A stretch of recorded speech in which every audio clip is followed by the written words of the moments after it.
Hello दोस्तों, आप कैसे हैं? मैं उम्मीद करता हूं आप बहुत ही अच्छे होंगे। जी हाँ, सुभाष चंद्र बोस की जयंती पर मैं उनको सत्संग नमन करता हूं। जैसा कि आप जानते हैं, आज सुभाष चंद्र बोस की जयंती है। इसी जयंती के अवसर पर हम सुभाष चंद्र बोस के बारे में कुछ शब्द बोलना चाहते हैं। जी हाँ, सुभाष चंद्र बोस के बारे में कौन नहीं जानता है। उनका एक प्रमुख स्टेटमेंट है, सारे स्टेटमेंटों में उनका एक प्रमुख स्टेटमेंट है, तुम मुझे खून दो मैं तुम्हें आजादी दूंगा। ये सुभाष चंद्र बोस का एक प्रमुख स्टेटमेंट है। मित्रों, सुभाष चंद्र बोस नेताओं में नेता, महानेता के रूप में जाने जाते हैं। देशभक्तों में देशभक्त, महादेशभक्त के रूप में जाने जाते हैं। और प्रेरणा के असीम स्रोत के रूप में सुभाष चंद्र बोस को जाना जाता है। सुभाष चंद्र बोस असंभव को संभव के रूप में कार्य करने के रूप में जाने जाते हैं। सुभाष चंद्र बोस एक अच्छे राजनीतिक कूटनीतिक के रूप में भी जाने जाते हैं। जी हाँ, सुभाष चंद्र बोस त्याग का दूसरा नाम है। जी हाँ, त्याग का दूसरा नाम अगर कोई है तो सुभाष चंद्र बोस है। त्यागियों में अगर त्यागी भी कहा जाए तो कोई गलत नहीं होगा। जितने भी हम आपको स्टेटमेंट बताएं, नेताओं में नेता, महानेता, देशभक्तों में देशभक्त, महादेशभक्त, नायकों में महानायक, सुभाष चंद्र बोस, ये जितने भी मैं सारे स्टेटमेंट आपके सामने बोला हूं, ये मैं इतिहास के कुछ घटनाओं से ही प्रेरित होकर बोला हूं। वो चंद ऐतिहासिक घटनाएं मैं आपके सामने जिक्र करना चाहूंगा, जिन ऐतिहासिक घटनाओं के आधार पर आप भी ये मानने के लिए तैयार हो जाएंगे। जी हाँ, नायकों में महानायक अगर कोई है तो उस सुभाष चंद्र बोस जी हैं। मित्र, नेताओं के नेता ये शब्द हिटलर ने कहा था। देशभक्तों का देशभक्त ये शब्द महात्मा गांधी ने कहा था। आप जानते हो मित्र कि सुभाष चंद्र बोस और महात्मा गांधी के बीच में बहुत सारे ऐसे तथ्य थे, बहुत सारे ऐसे विचार थे जिनकी विचारधाराएं एक दूसरे से टकरा रही थी। आपको याद ही होगा वह महत्वपूर्ण घटना, त्रिपुरी में कांग्रेस का अधिवेशन, जिसकी अध्यक्षता सुभाष चंद्र बोस करने के लिए तैयार थे और वहीं गांधी की तरफ से पट्टाभी सीतारमैया थे। और जब पट्टाभी सीतारमैया की हार हो जाती है तो गांधी जी कहते हैं कि ये पट्टाभी सीतारमैया की हार मेरी हार है। और इस बात को लेकर महात्मा गांधी बहुत ही दुखी होते हैं, क्योंकि पॉपुलरिटी के रूप में कहीं ना कहीं यहां पे सुभाष चंद्र बोस आगे निकलते हुए दिखाई देते हैं। तो ये भावना कहीं ना कहीं महात्मा गांधी को चुभ रही थी, या तो महात्मा गांधी को के सम्मान पर ये एक बड़ा सवाल था। लेकिन चूंकि सुभाष चंद्र बोस महात्मा गांधी के बहुत सम्मान करते थे और उन्होंने कांग्रेस के अधिवेशन की अध्यक्षता नहीं की, यानी कि छोड़ दी। और वहीं दूसरी तरफ सुभाष चंद्र बोस ने गांधी जी से ये कहा कि बापू, ऐसा है कि देश की आजादी अहिंसा के रास्ते पे चलकर नहीं मिलेगी, क्योंकि अहिंसा के रास्ते पे तो शांति होती है, लेकिन दास्ता से अगर मुझे आजादी चाहिए तो इसके लिए मुझे हथियार उठाना पड़ेगा। सुभाष चंद्र बोस। हालांकि गांधी जी ने इस बात का समर्थन नहीं किया, तो सुभाष चंद्र बोस ने आंतरिक रूप से सहयोग न मिलने पर वो देश के बाहर जाकर आजाद हिंद फौज का गठन उन्होंने किया। आपको पता ही होगा 1943 में, जबकि इसका गठन राज बिहारी बोस ने किया है।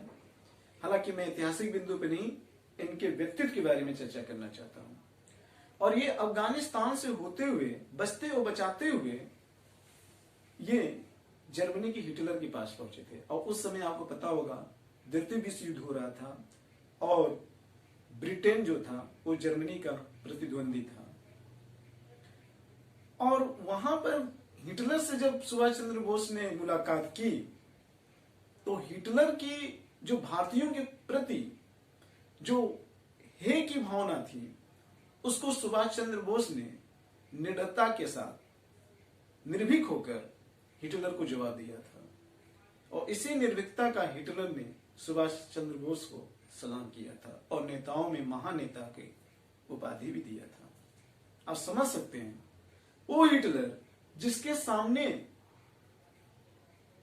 किसी को बोलती बंद हो जाती थी, उसके खिलाफ किसी की बोलने की हिम्मत नहीं पड़ती थी, वहीं पर एक गुलाम देश का नागरिक हिटलर को यह बताता है कि आप जो सोच रहे हैं भारतीयों के बारे में वह धारणा गलत है, इसको वहां से चेंज करिए। और इस चीज को उन्होंने तार्किक रूप से प्रस्तुत किया था। और जब वो जापान में पहुंचे तो वो आजाद हिंद फौज का जब गठन किए तो आपको ये जानकर बड़ा आश्चर्य होगा कि जहां भारत में सांप्रदायिकता के नाम पर हिंदू मुस्लिम एक दूसरे को देखना पसंद नहीं करते थे, वहीं सुभाष चंद्र बोस ने अपने व्यक्तित्व के आधार पर, अपने बुद्धि के आधार पर उन्होंने लोगों को एकजुट बनाकर अपने संगठन में शामिल किया था। केवल इतना ही नहीं, सांप्रदायिकता में एकता स्थापित करने का ही केवल कार्य नहीं किया था, बल्कि उन्होंने कई रेजिमेंट उन्होंने स्थापित किए, कई बटालियन उन्होंने बनाए। उन्हीं में एक रानी लक्ष्मीबाई बटालियन भी था, रेजिमेंट था, जिससे उनमें महिलाओं को भागीदारी लेने का बहुत ही अच्छा मौका मिला। तो इसका मतलब उन्होंने महिला सशक्तिकरण को भी बढ़ावा दिया। जहां पहले महिलाएं अपने अंदर चारदीवारी में तक ही अपने आप को सीमित करती थी, वहां सुभाष चंद्र बोस ने लोगों की सोच को बदला, लोगों की सोच बदला। आप समझ सकते हैं वो कितने ज्यादा दूरदर्शी थे। आपको यह भी जानकर आश्चर्य होगा मित्र कि सुभाष चंद्र बोस ने जो सेना का गठन किया था वो अंग्रेजों के दमन के लिए किया था। और इस बात की सराहना कहीं ना कहीं ब्रिटेन का प्रधानमंत्री एटली भी करते हैं कि सुभाष चंद्र बोस ने जो किया उसके आधार पर मुझे बहुत दिनों तक हम भारत में शासन नहीं कर सकते, यानी कि भारत को बहुत ज्यादा गुलाम बनाकर नहीं रह सकते थे। आप जानते हैं कि अंग्रेजों के द्वारा भारत छोड़ो आंदोलन को पूरी तरीके से कुचल दिया था, लेकिन सुभाष चंद्र बोस ने जो आजाद हिंद फौज का गठन करके भारतीयों में रहने वाले नौसेनाओं में जो देश के प्रति देशभक्ति पैदा किया वो बहुत ही सराहनीय था। जो कल तक भारत में रहने वाले बहुत से अंग्रेजों की सत्ता में विश्वास करते थे, उनकी धारणा को अगर किसी ने चेंज किया था तो वो सुभाष चंद्र बोस ने चेंज किया था। आप सोच सकते हैं कि अगर विद्रोह को दबाने वाला अगर विद्रोही बन जाए तो फिर विद्रोह को रोका नहीं जा सकता है। यानी कि भारतीयों में जो विद्रोह फैलता उसको अब अंग्रेजों को दबाना बड़ा ही मुश्किल हो गया था, बड़ा ही मुश्किल हो गया था। इस बात को एटली स्वीकार करते थे। तो आप समझ सकते हैं सुभाष चंद्र बोस के बारे में। और वहीं दूसरी तरफ सुभाष चंद्र बोस और महात्मा गांधी के विचारों में भले ही मतभेद क्यों न हो, लेकिन देश के प्रति दोनों लोगों का मन एक ही था, वह था देश की आजादी।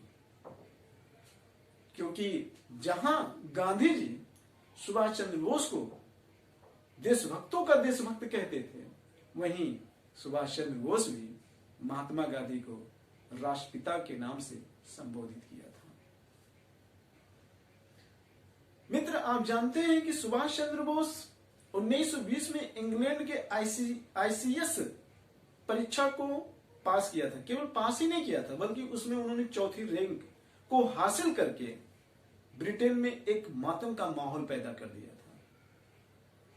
क्योंकि कल तक जहां ब्रिटेन भारत को असभ्य, बर्बर, मूर्ख, बहुत पिछड़ा हुआ समझते थे, सुभाष चंद्र बोस ने ये रैंक हासिल करके भारत के इंटेलिजेंट को साबित करते हैं कि भारत कितना तेज है। यानी लॉर्ड मैकाले की जो स्टेटमेंट था, आप जरा समझिए कि दुनिया की सारी लाइब्रेरी मेरे अलमारी में रखी हुई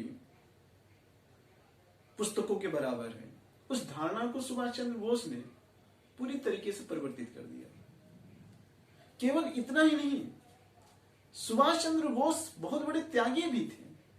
उन्होंने कहा, इतने बड़े पद पर हम रहकर अंग्रेजों की नौकरी कभी नहीं कर सकते हैं, क्योंकि मेरा देश गुलाम है। मैं वो खुशी, वो विलासिता कैसे महसूस कर सकता हूं? मैं अपने लोगों के ऊपर कैसे शासन कर सकता हूं? मैं अपने लोगों के अधिकारों का शोषण कैसे कर सकता हूं? इसलिए उन्होंने आईसीएस नौकरी से इस्तीफा दिया और पूरी तरीके से अपने आप को देश के आजादी में लगा दिया। इसलिए मैं फिर कहता हूं, ये त्यागियों में महात्यागी, नायकों में महानायक, देशभक्तों में महादेशभक्त, नेताओं में महानेता